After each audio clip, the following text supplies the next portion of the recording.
in this country for very sound formulation of policy.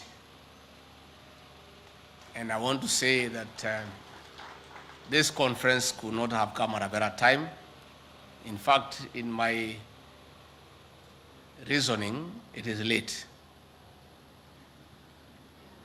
The future of our food security and the existence of our very country is domiciled in the SALS areas. And therefore, this partnership with KIPRA to develop policy on the possible interventions to turn the SALS from a food deficit area to a surplus one is the panacea for sorting out not only our food security, but our economy as a country. The ASAL areas have great potential in terms of food production. What is required is infrastructural development, peace and security, and most important, water. So this conference, I'm sure, at the end of this conference, you'll come up with a policy framework of the interventions that are required to put resources, to put interventions in the ASALS area to support the rest of the country. When we came into office, President William Ruto assigned me the very difficult role of coordinating interventions and efforts to harness food, drugs, water, animal feeds to mitigate the effects of the longest drought in Kenya in 40 years. And I want to say that it was a very humiliating experience.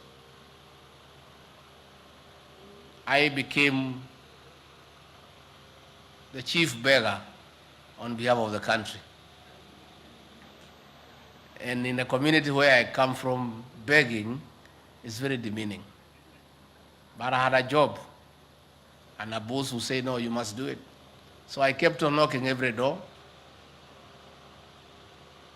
to our development partners, to our international friends, and very sadly, even begging from those who colonized us and whom we chased away from this country.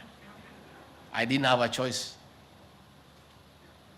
Had we put our mind the way you have done these 3 days to coming up with the policy formulation on possible interventions on how to tap the great potential in ASALs, you would have dignified me. Please, I beg you, don't let me beg again next year. Munitafutie heshima hata kama ni kidogo. Hata kama wengine wananidharau, nipate kaheshima tu kidogo. Hii kuombaomba chakula hapana mzuri. Because we have the potential. The lands are vast. The climate is right. The soils are good. All we need is water, roads, security, and the right interventions. And then we don't have to beg again. If you go to Israel, if you go to United Arab Emirates, the climate is the same as in Garissa, as in Mandera, as in Wajir. But go to Dubai and see the transformation. Go to Israel and see the transformation. They are food secure. They produce everything they want. And I think that is doable. So this conference is very, very, very important. And I really want to thank KIPRA. I want to thank ASALS. I want to thank the State Department of Planning for putting these great minds here today. I'm sure at the end of the conference, you'll come up with clear and concrete proposals to engage us in government to see what we can do together to tap that great potential in the SALS areas. I want to take this opportunity to really thank our Cabinet Secretary for SALS, Rebecca Meano, and the PS, Dakota, I think you guys taught him the right things in this campus. And the governors in their SALs counties. Because working together with me, we made sure that despite the intensity of the drought that was the most harsh in 40 years, after 5 failed seasons, through prudent planning and hard work and commitment of our CS, the PS, and the governors, and our office, not a single Kenyan died from the drought.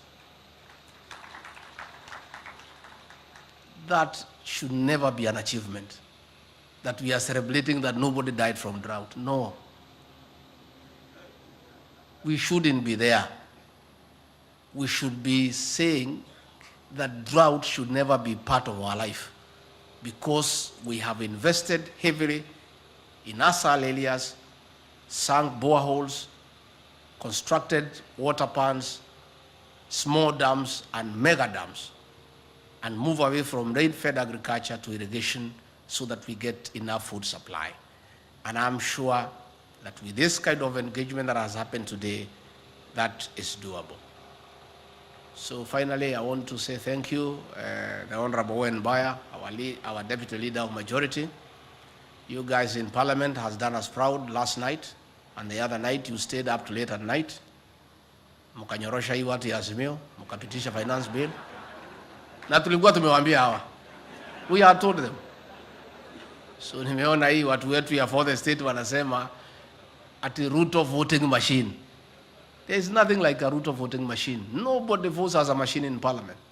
All the members of the National Assembly who voted for the finance bill are part and parcel of the Kenya Kwanza plan.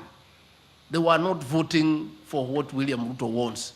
They were voting for what they believe in, because they are part and parcel of our manifesto. When we were campaigning with these members of Parliament, we promised to do certain things. So nyinyi watu ya media, pana sema hao ni voting machine. Those are voting for their own agenda, and they have a responsibility. And we are told this as Azimio characters. You cannot beat us. How? Sisi tulishida nyinyi mkiwa na serikali na system na nini. Sasa tukiwa kwa serikali mtatushida hapa bunge. How? We have the numbers, you don't have the numbers. We have the ideas, you have no ideas. We have a plan, you had no plan. Sasa watu iko na plan na watu ya kuweka sufuria kwa kichwa, is there any comparison? There isn't. So I really want to salute our members of the National Assembly. The President and I are very proud of you. And we want to assure you that those funds that you have recommended we collect from the people of Kenya, they will be used prudently for the benefit of the people of this great country. And I want to thank our governors here in the Coast region. Despite the fact that this region voted overwhelmingly for Azimio, they have dignified the people of the Coast region. I have never seen a single governor from this region going to maandamano and wearing a sufuria on his head. Sasa wewe ndugu yangu Mungaro, vile tumependana siku mingi, ningekuona na sufuria kwa kichwa si nitasirai. The people of Kilifi will be embarrassed, because these governors know, they know that they need money to develop their counties. This money will come from revenue collected from the people of Kenya. And these governors are realistic. They are real. They know they have a government to run. And that is why they have refused to listen to Mzee Azimio. You see, Raila Odinga, Kalonzo Musyoka, Martha Karua have no government of their own. They don't need any money from anybody to run anything. So wewe ukiwafuata blindly utazimika peke yako. Because them, they have no obligation to anybody in this country. They are not accountable to anybody in this country. Nobody is asking them for salaries. Nobody is asking them to build roads. Nobody is asking them to build water plants. Then they tell you, tuende maandamano tusimamishe pesa kukuja. Wewe ni governor. You have a budget. You need to pay people. You need to build roads. Si wewe utakuwa mjinga kufuata hiyo watu. You know, there was a story in my community. I don't know whether it is here among the Griamas and the other people from here. The hare is a very cunning small animal. Very cunning. Mjanja sana. akadanganya fisi. Amwambia fisi, sasa wewe hii mabibi zetu wameleta kichwa, na sasa ndio tuwalainishe leo, tuende tuwanyoroshe kabisa, ndio waingie laini waache ujeuri. Sasa fisi unajua ni mjinga, akaifikiria ile maneno ni ya ukweli. Yeye akaenda akatafuta kiboko ile kali. Sasa yule sungura akiwa pande ile akatafuta drum, ile drama. Yeye anapiga pap, alafu mwenyewe analia ngwe, na ni yeye. Sasa fisi akiwa pande ile anafikiria sungura anapiga nani? Bibi. Na yeye akaanza kupiga bibi yake akamuua.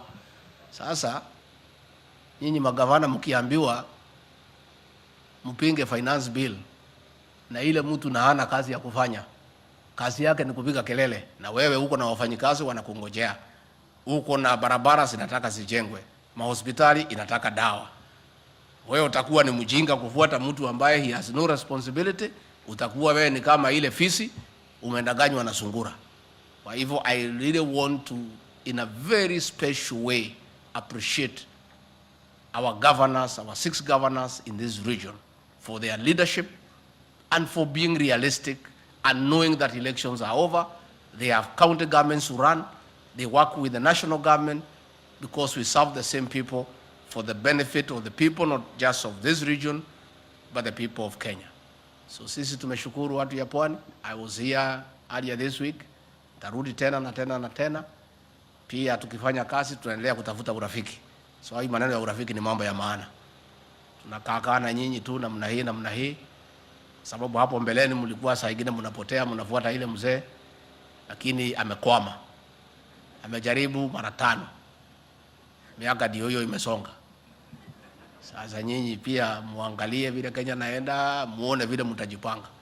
Sisi tuko tayari kujipanga na nyinyi mkitukubali. Hata msitokubali hakuna shida, tutajipanga na wengine na tutafaulu. There's no problem.